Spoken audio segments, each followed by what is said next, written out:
오늘은 영생의 뜻이라는 제목으로 함께 말씀을 생각해 보려고 합니다. 기독교의 가장 핵심이 되는 교리라면 아마도 예수를 믿고 구원을 얻어라, 아마 그걸 겁니다. 많은 사람들이 이거 하나만을 또 붙들고 그렇게 전도하시면서 또 자신들의 그런 어떤 소명들을 감당하기도 합니다. 구원이라는 게 뭘까요? 예수를 믿고 구원을 얻는다라고 우리가 아주 쉽게 말하지만 구원이라는 게 뭐냐는 거예요. 아마 교리적으로는 이렇게 대답합니다. 죄로 인해서 죽을 수밖에 없는 우리가 예수를 믿고 죄사함을 받으면 영생을 얻게 된다는 거예요. 그러니까 구원이라는 건 죽어서 모든 게 끝날 수밖에 없는 사람에게 하나님이 영생을 주신다는 거예요. 영생이라는 건 영원히 사는 삶이라는 거죠. 많은 사람들이 이 영생을 오해합니다. 단어 그대로 이게 영생, 영원한 삶이다 보니까 구원을 얻으면 우리가 영원히 죽지 않고 살 수 있구나, 이렇게 생각합니다. 그래서 너무나 쉽게 죽음 이후에 우리가 천국에 가서 영원히 살 수 있다라고 믿습니다. 그런데 영생이라는 게 단지 그저 영원히 사는 거라면 이게 좀 문제가 생겨요. 왜? 우리가 예수 믿지 않는 사람들은 지옥에 간다고 말하잖아요. 혹은 하나님 말씀대로 살지 않고 악하게 산 사람들이 지옥에 가서 영원히 그 지옥불 가운데서 고통받는다, 이렇게 우리가 이야기합니다. 그러면 천국에 간 사람도 영생하는 거지만 지옥에 간 사람도 어떤 면에서는 영생하는 거예요. 우리가 흔히 알고 있는 교리에 의하면 그렇다는 거예요. 그러면 문제가 되죠. 예수 믿고 구원 얻은 사람만 영생하는 건데 예수 안 믿고 지옥 간 사람도 영생하면 그거는 우리가 생각하는 영생하고는 다른 거잖아요. 좀 더 근본적인 질문을 해보면요, 이런 질문을 해볼 수도 있습니다. 과연 죽지 않고 영원히 사는 게 행복한 삶일까? 그런 생각을 또 해볼 수가 있어요. 이건 너무 어려운 질문입니다. 제가 말씀드리고 싶은 건 영생이라는 게 단지 그저 죽지 않고 영원히 사는 것만은 아니라는 거예요. 오늘 본문을 통해서 배워보겠습니다만 한 가지 힌트를 드리자면 영생을요, 영원한 삶이라고 생각하지 마시고 영원한 생명이라고 생각하시면 좋아요. 여러분, 우리는 살다가 죽어요. 그런데 우리가 왜 결혼을 해서 자녀를 낳고 왜 그 자녀를 힘들게 키우고 꼭 내 자녀가 아니더라도 우리가 이 사회 가운데서 왜 그 다음 세대들을 위해서 많은 것들을 희생하면서 우리가 그들을 키워냅니까? 나의 삶은 일정 기간 살다가 우리는 다 죽습니다. 그런데요, 그 다음 세대들을 통하여 생명은 이어지는 거예요. 그러니까 영원한 삶, 이게 아니라 영원한 생명이라고 이해하면 우리가 영생을 조금은 더 다른 차원에서 바라볼 수가 있다는 거예요. 자, 이런저런 의문들이 꼬리를 물고 이어지지만 도대체 지옥에 간 사람도 영생을 하는 건지, 영원히 산다는 게 이게 좋은 건지, 그러면 뭐 천국에 가서 영원히 어떻게 산다는 건지, 많은 것들이 의문스럽지만 오늘 성경은요, 우리에게 그런 잡다한 의문들을 한 칼에 잘라버리는 해답을 우리에게 제공해 줍니다. 오늘 본문 말씀을 같이 한번 다시 읽어보겠습니다. 요한복음 17장 3절입니다. 시작. 영생은 곧 유일하신 참 하나님과 그가 보내신 자 예수 그리스도를 아는 것이니이다. 우리 다 성경 근거로 많이 얘기하잖아요. 성경에 분명히 뭐라고 나옵니까? 영생은 뭐라고요? 천국 가서 영원히 사는 게 아니라 하나님과 예수님을 아는 것이 영생이라는 거예요.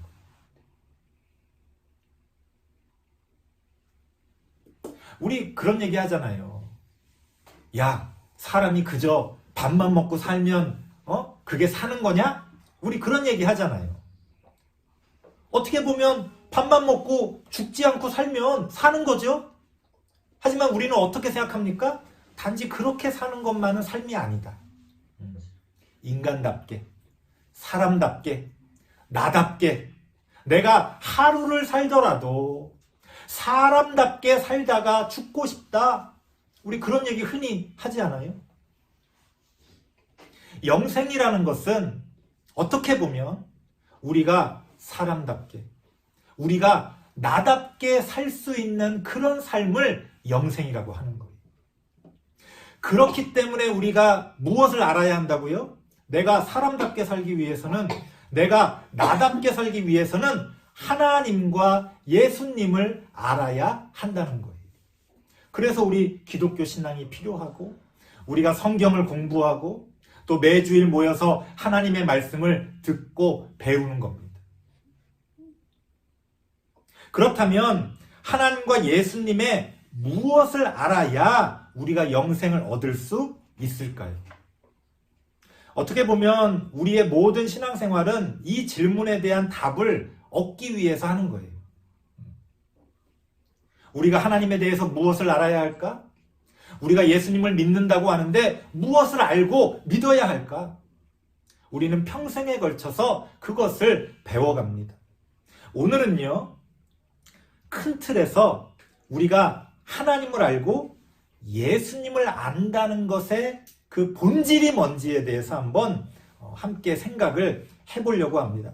구체적인 거는 우리가 계속 살아가면서 우리의 신앙생활 가운데서 어떤 매 순간 어떤 구체적인 사건 가운데서 우리가 깨달아가는 것들이 있습니다.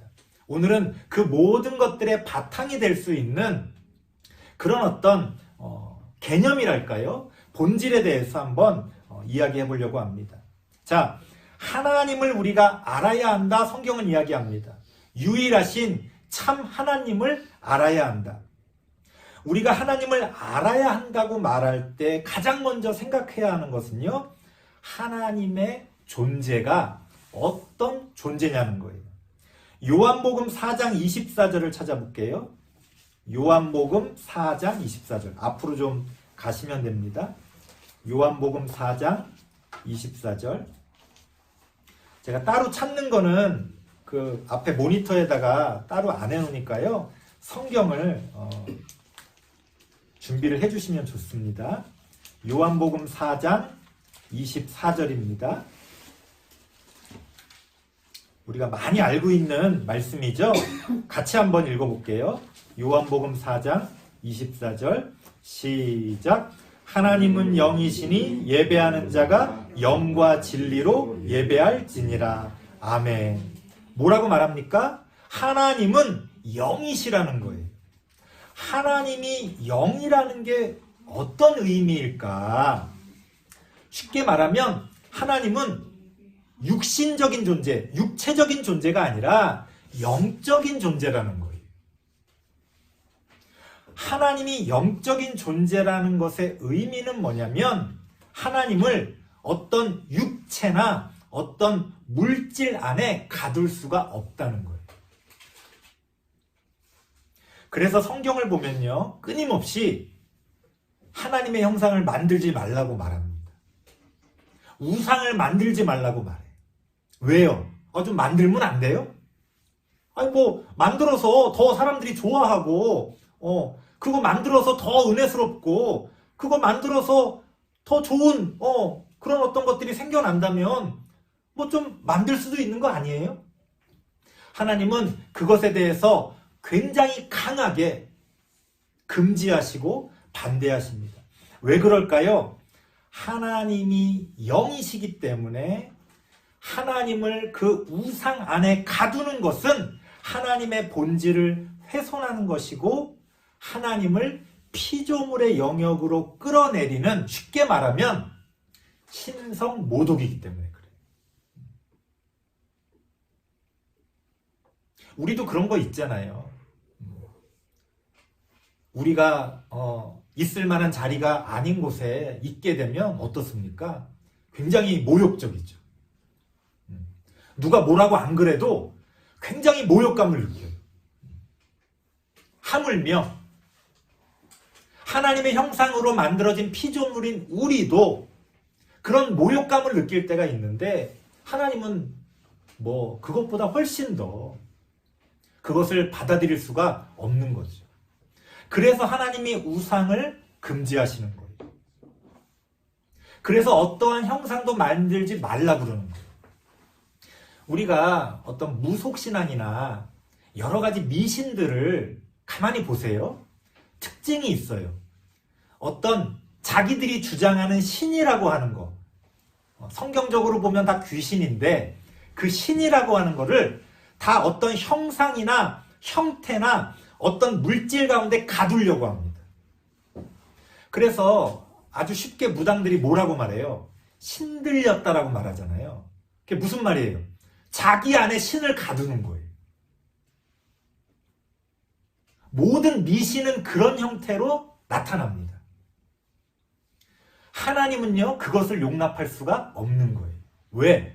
하나님은 그런 귀신, 그런 잡신, 그런 우리가 막 함부로 할 수 있는 그런 대상이 아니잖아요. 우리가 흔히 미신이라고 말하는 그런 각종 종교들은요, 다 자신들이 신을 섬긴다고 말은 하지만 그 신을 좌지우지하려고 그래요. 그래서 자신들이 뭐 제사상을 차려놓고 방울을 흔들고 난리 부르스를 치면 자신 안에 혹은 그 자리에 신을 불러올 수 있다고 생각해요. 그러니까 사실은 신을 섬기는 게 아니고 신을 좌지우지하고 싶은 거예요. 그래서 그런 것들은 다 미신인 거예요. 왜? 사실은 그런 일은 벌어지질 않으니까. 그리고 진짜 신은 그런 식으로 나타나지 않기 때문에 그렇습니다. 하나님만이 유일하신 참 하나님이에요. 나머지는 우리가 귀신이다 이렇게 이름을 붙이긴 하지만 그건 신이 아니에요. 그건 어떤 신적인 존재가 아니에요. 다 피조물의 어떤 하나의 형태로서 우리가 알지 못하는 어떤 현상들이 나타나는 거지, 성경에서 말하는 천사조차도요, 피조물입니다. 우리랑은 굉장히 다른 존재니까 뭔가 좀 색다른 어떤 것처럼 느껴지지만 신이 아니에요. 신은 오직 하나님만이 참 신입니다. 그래서 하나님은요, 그런 식의 어떤 우리의 육체나 우리의 물질 안에 우리가 하나님을 가두려고 하는 것을 용납하지 못하시는 거예요. 그래서 우상을 금지하시고 그래서 온갖 미신들에 대해서 하나님이 거부하시는 겁니다. 아마 여러분들은 이렇게 생각하실 거예요. 목사님, 저는 그런 우상 숭배 안 해요. 저는 제사상에서 절한 적도 없고요. 저는 그런 우상 숭배 안 합니다. 아마 여러분들 다 그렇게 생각할 거예요. 과연 그럴까요? 전통적인 흔히 그냥 제사상 앞에서 절하거나 무당이 굿하는 데 가서 이렇게 조아린다거나 절에 가서 이렇게 탑을 돈다거나 우리가 그런 거는 안 할 겁니다. 하지만 오늘날 보면요, 새로운 형태의 우상 숭배들이 존재합니다. 그저 옛날에 어떤 형상을 만들어서 그 앞에서 절하는 것만이 우상 숭배가 아니라는 거예요. 아까 제가 말씀드렸죠? 하나님이 영이시라는 건 하나님을 어떤 형태로든 육체나 물질 안에 가두어서는 안 된다는 거예요. 자, 그런 차원에서 보자면요, 여러분, 우리가 어떤 십자가를 막 이렇게 바라보면서 거룩함을 느낄 때가 있잖아요. 야, 저 십자가. 어느 교회 가면요, 십자가가 되게 멋진 십자가들이 있어요. 이렇게 크고 뭔가 막 예술작품처럼, 정말 딱 봐도 은혜스러워. 뭔가 이렇게 그냥 딱 봐도 뭔가 거룩함이 느껴져. 우상숭배입니다. 왜? 그 십자가는 그저 상징일 뿐이지 그 십자가에는 하나님이 깃드는 게 아니에요. 근데 우리는 마치 그 십자가에 하나님이 깃드는 것처럼 거룩함을 느낍니다. 이게 우상숭배. 또 있습니다. 교회를요, 아름답게 지어요. 뭔가 옛날 그 고딕 양식처럼 우리 동네에도 여기 창운대 교회 막 멋지게 벽돌로 이렇게 지었잖아요. 저쪽 남문에 가면 또 오래된 그 수원제일교회인가요? 와, 그 옛날에 진짜 지어졌는데도 지금 봐도 으리으리한 그런 교회들이 있어요. 그 안에 들어가면 어떻습니까? 뭔가 스테인드 글라스도 있고 뭔가 분위기가 거룩하게 느껴져요. 그것도 우상숭배. 왜? 하나님은 그 건물 안에 갇혀 계신 분이 아니기 때문에 그래요. 우리가 그 자리에서 예배를 드릴 때 우리의 믿음과 예배 가운데 하나님이 임하실 수는 있어요. 우리와 함께 하실 수는 있어요. 하지만 무슨 무당이 굿하면 신이 왔다 갔다 하는 것처럼 그 예배 시간에 하나님이 저기 딴 데 계시다가 그 아름다운 성전으로 이렇게 임하시는 게 아니라는 거예요. 그게 무당 굿하는 거랑 뭐가 달라요? 우리가 그렇게 느낀다면 잘못된 거지. 좀 빡빡합니다. 그냥 보기 좋고 은혜스러우면 사실 다 좋잖아요. 하지만 성경은 분명하게 그것에 대해서 우리의 오해를 금지하고 있습니다. 하나님은 그런 존재가 아니라는 거예요. 하나님은 그렇게 우리가 느끼는 대로 여기 갔다 저기 갔다 하시는 분이 아니라는 거예요. 우리가 하나님을 주여 하고 부른다고 해서 하나님이 저 하늘에 있다가 내려오시는 게 아니라는 거예요. 하나님은 영이시기 때문에 하나님은 항상 우리와 함께 하십니다. 우리가 그것을 깨닫느냐 깨닫지 못하느냐의 차이만 있을 뿐이에요. 하나님은 항상 우리와 함께 계세요. 그것이 거룩하지 않은 곳일지라도요, 우리가 믿음으로 하나님을 찾고 하나님을 만나고자 하면 하나님은 어디서든 우리를 만나주십니다. 하나님이 우리를 만나주시는 그 자리가, 그 시간이 거룩한 곳, 거룩한 시간이 되는 거예요. 그게 알고 봤더니 좀 으리으리한 교회일 수도 있고, 알고 봤더니 그냥 천막일 수도 있는 거예요. 사실 그건 상관이 없는 거예요. 우리가 상관을 하지 하나님은 그거를 바라보시는 분이 아니라는 거예요.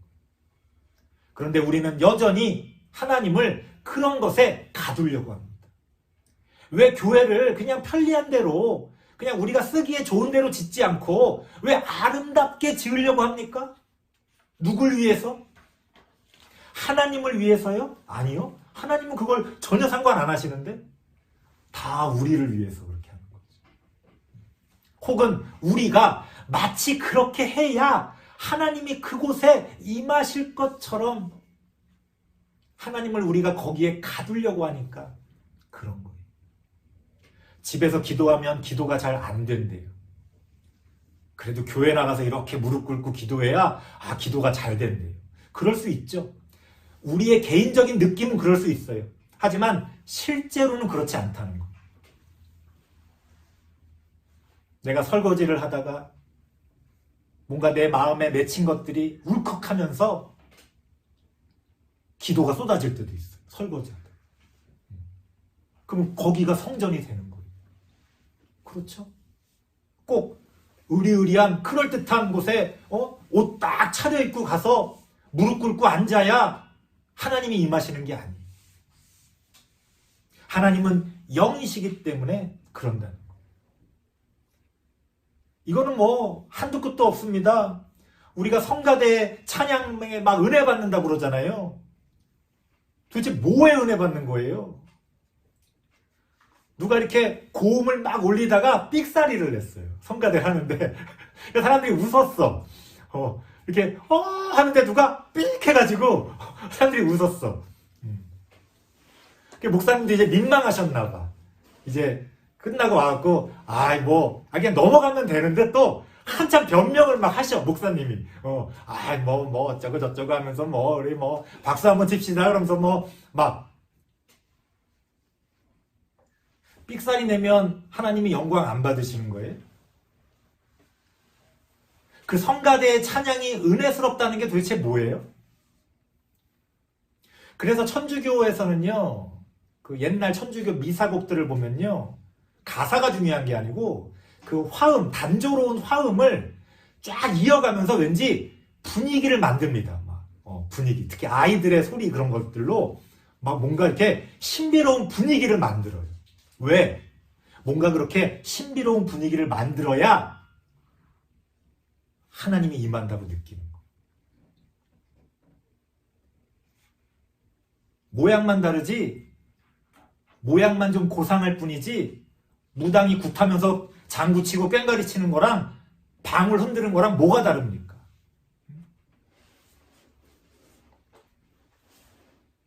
하나님을 찬양하고자 하는 마음과 그 찬양의 가사를 통해 우리가 은혜를 받을 수 있어요. 하지만 그 찬양대에 그런 어떤 눈에 보이는 것들, 그저 우리의 귀에 듣기 좋은 것들, 거기에 하나님이 임하시는 건 아니라는 거예요. 또 뭐가 있을까요? 제가 여러 번 말씀드린 적이 있습니다만 우리가 흔히 간증하잖아요. 간증. 텔레비전에 보면은 이렇게 새롭게 하소서 이런 데 보면 야, 정말 어떻게 저 사람들은 저런 일을 겪고 저렇게 하나님이 저렇게 함께 하실까? 나는 그런 사람들의 삶을 보면 내 삶은 뭔가 밋밋해. 뭔가 나는 좀 제대로 안 믿는 것 같아. 여러분, 그 간증의 문제가 뭐냐면 자신의 삶 안에 하나님을 가두는 거예요. 그것도 우상 숭배가 될 수 있습니다. 어떤 분이 그래요? 자기는 새벽 기도를 나가면서부터 하나님께 복을 받아서 잘 됐다는 거예요. 그러면서 입만 열면 새벽 기도 나가야 된다고. 새벽 예배 드려야 하나님께 복 받는다고. 이게 우상 숭배예요. 왜? 새벽 예배 안 드리면 복 못 받습니까? 전 세계 교회 가운데 새벽 예배 드리는 교회는 한국밖에 없어요. 다른 나라에선 새벽 예배라는 게 없어요. 근데 우리한테 기독교를 전해준 게 유럽이고 미국인데 우리한테 전해준 사람도 새벽 예배를 안 드리는데 우리는 새벽 예배 드리는 게 나쁘다는 게 아니에요. 그 새벽에 일어나서 기도하는 거 좋죠. 할 수만 있으면. 근데 하나님을 그 새벽 예배에 가두면 안 된다는 거예요. 그런데 그 사람의 간증은 뭐예요? 새벽 예배를 드려야지만 하나님께 복을 받는다. 그거는 자신의 경험 안에, 자신의 삶 안에 하나님을 가두는 거예요. 자기가 하나님을 알면 얼마나 안다고.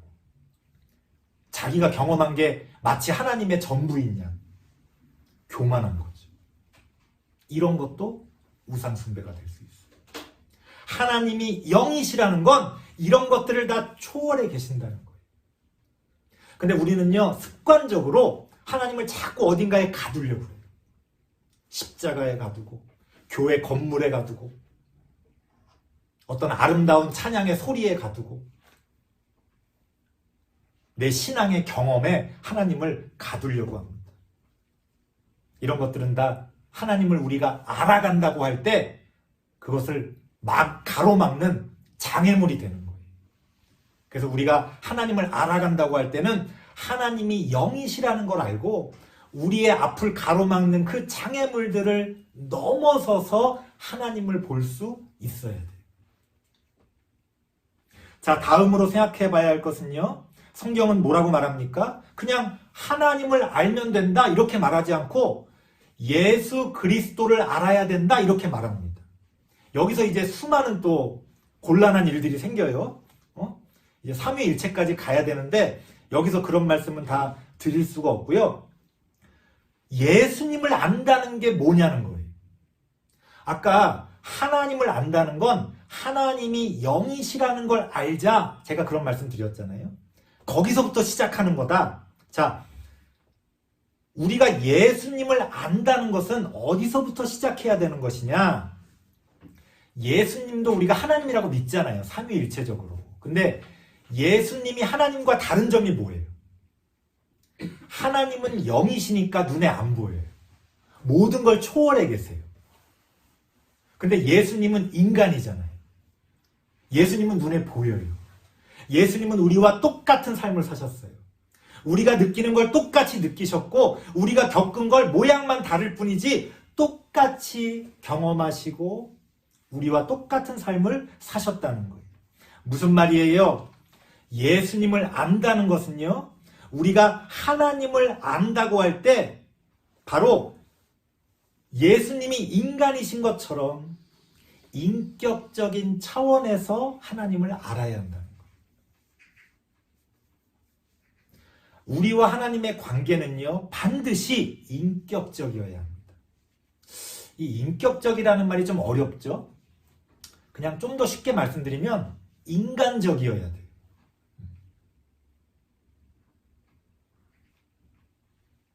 하나님은요, 우리가 하나님의 형상대로 만들어졌잖아요. 우리의 본질 안에 하나님의 형상이 담겨 있는 거죠. 그러면 우리의 본질에 무엇에 하나님의 형상이 담겨 있을까요? 사실 우리는 굉장히 동물적인 것들도 많이 갖고 있잖아요. 사실 가만히 뜯어보면 동물하고 다를 게 없어. 어떨 때 보면 사람이. 그럼에도 불구하고 우리가 사람을 동물과 똑같이 취급하지 않는 건 왜 그렇습니까? 사람에게는 인격이 있기 때문에. 동물에게는요, 본능만 있지 무슨 습격 이런 거 없어요. 동물에게는 그런 격이 없다고요. 사람에게는 인격이 있습니다. 인격이라는 건 다른 게 아니에요. 사람답게 사는 거예요. 인간답게 사는 거예요. 우리가 어떤 모습을 보면 뭐 생각은 좀 다를 수 있긴 하지만 왜 공통적으로 야, 사람이 어떻게 저럴 수 있어? 이런 얘기 하잖아요. 그게 인격이에요. 짐승이라면 그럴 수 있죠. 곤충이라면 그럴 수 있죠. 뭐 별의별 일이 다 있을 수 있죠. 하지만 사람이기 때문에 그럴 수 없는 게 있죠. 혹은 사람이기 때문에 잘 안 되지만 추구해야 될 것도 있어요. 바로 하나님을 우리가 알아간다고 할 때 그 밑바탕에는요, 인격적인 차원이 존재합니다. 하나님은 우리를요, 인격적으로 만나주세요. 그래서 인격을 벗어나는 것은요, 하나님의 뜻이라고 보면 안 돼요. 그러니까 좀 더 쉽게 말씀드리면 그냥 우리의 어떤 아주 기본적인 어떤 상식들, 그런 거 있잖아요. 하나님은 오히려 그런 것 안에 계십니다. 그런데 많은 사람들이요, 믿음을 강조하면서요, 이상한 비인격적인 행동을 해요. 그러면서 하나님이 하셨대요. 하나님이 나에게 그렇게 말씀하셨대요. 하나님이 하셨는데 누가 뭐라고 그럴 거냐? 이렇게 주장해요. 아니요. 잘못된 겁니다. 하나님이 그러실 리가 없죠. 하나님이 그러실 리가 없죠. 하나님이 그렇게 비인격적으로, 그렇게 몰인격적으로, 그렇게 몰상식적으로 하나님이 그렇게 하실 리가 없잖아요. 우리가 그것만으로도 하나님을 알아가는 아주 중요한 어떤 방향성을 얻을 수가 있습니다. 대부분 믿음을 강조하는 사람들이요, 믿음을 강요하면서 이상한 거를 같이 강요해요. 왜? 그냥 말하면 이게 상식에 안 맞잖아요. 그러니까 사람들이 안 따라. 그러니까 자꾸 믿음을 얘기하면서 하나님이 하시려고 하는데 무슨 이상한 반론을 제기하냐, 밀어붙이는 거예요. 아니요. 하나님은 인격적인 존재시기 때문에 반론을 좋아하십니다. 다른 사람 말 듣기 싫어하는 건 비인격적인 거예요. 내가 하고 싶은 말만 하는 건 비인격적인 거예요. 정말 인격적인 사람은 어때요? 상대방 말을 듣고 싶어 해요. 네 생각은 뭔데? 거기서 배워갑니다. 인격적인 사람은요, 대화하고 싶어 하지 자기가 말만 하고 싶어 하지 않아요. 인격적인 사람은요, 만약에 어떤 자리에서 이렇게 하다 보니까 나만 말을 해. 아무도 말을 안 하고 고개를 숙이고 있어. 그럼 인격적인 사람은요, 이상한 걸 느껴요. 왜 그러지? 제가 너무 말이 많았나요? 뭐 어떻게 좀 한마디씩 하시죠. 이게 인격적인 거예요. 비인격적인 사람은요, 자기만 말하고 아무도 말 안 하면 그걸 좋아해요. 내 말 잘 듣는구나. 내가 니들 위에 있다. 하나님은요, 하나님이신데도 그런 걸 싫어하십니다. 우리와 대화하고 싶어 하세요. 그래서 우리가 그런 거 있잖아요. 좀 어려운 사람 앞에서 있을 때, 이런 얘기를 해도 되나? 불편하잖아요. 이렇게 딱 무슨 생각이 들었는데, 이거 얘기해도 되나? 하나님은요, 그런 거 얘기하는 거 좋아하십니다. 그래서 저는 우리 아이들 가르칠 때도요, 아이들이, 목사님 그거 못 믿겠어요. 목사님 그거 이상해요. 그러면 저는 오히려 좋더라고요. 왜? 애들이 생각을 하는 거잖아요. 관심이 있는 거잖아요. 근데, 뭘 얘기를 했는데 애들이 그냥 가만히 있어. 분명히 다 믿을 것 같지 않은데, 아무 질문이 없어. 이상한 거죠. 질문이 없다니. 오늘날 교회 안에 보면요, 질문이 없어요. 목사가 다 옳은 소리만 하는 건 아닐 텐데, 혹은 옳은 소리를 하더라도 그게 다 이해되어지지 않을 텐데 아무도 질문을 하질 않아, 교회에서. 이상한 거죠. 하나님은요, 인격적이시기 때문에 우리가 의심하고 우리가 반론을 제기하고 우리가 하나님께 따지는 거를요, 하나님은 환영하십니다. 왜? 그런 과정을 통해서 우리가 더 온전한 믿음을 갖기를 바라시기 때문에 그래요. 그래서 진짜 제대로 가르치는 선생님들은요, 아이들이 질문을 하면 좋아합니다. 왜? 정말 잘 가르칠 수 있는 그런 장이 열리는 거는 그래요. 근데 잘 못 가르치는 선생님들일수록 질문 받는 걸 싫어해요. 자기 할 말만 쫙 하고 그냥 받아 적어. 가르쳐주는 대로 그냥 해. 이러는 거죠. 하나님은 인격적이셔요. 뭘로 알 수 있어요? 예수님을 우리에게 보내주셨다는 거예요. 예수님이 상징하는 거는요, 하나님의 인격성입니다. 뭐 어떻게 하나님이 사람 몸에 어떻게 이렇게 오셔가지고 성육신 하셔서 그게 뭐 말이 되나? 중요한 건 그게 아니에요. 성경이 예수 그리스도를 우리에게 보여주는 이유는 하나님의 속성이 그 안에 인격적인 것들이 담겨 있다는 걸 우리에게 알려주는 거예요. 그래서 우리는 하나님을 영적인 존재로만 믿다 보면 이렇게 모든 게 관념적이 돼요. 하나님에 대해서. 이렇게 관념, 머릿속에서만 생각하다 보니까 나중에 생각을 너무 많이 하면 이상한 생각을 하게 돼요. 그래서 믿음이 좋다는 사람들이 기도 많이 하다 보면 자꾸 이상해져요. 저는 그런 분들한테 너무 기도 많이 하지 말라고 그래요. 왜냐하면 신앙이 관념적으로 되다 보면요, 점점 이상해져 갈 수밖에 없고, 우리 왜 상상 많이 하면 상상이 공상이 되고 나중에 막 이상한 생각을 하게 되잖아요.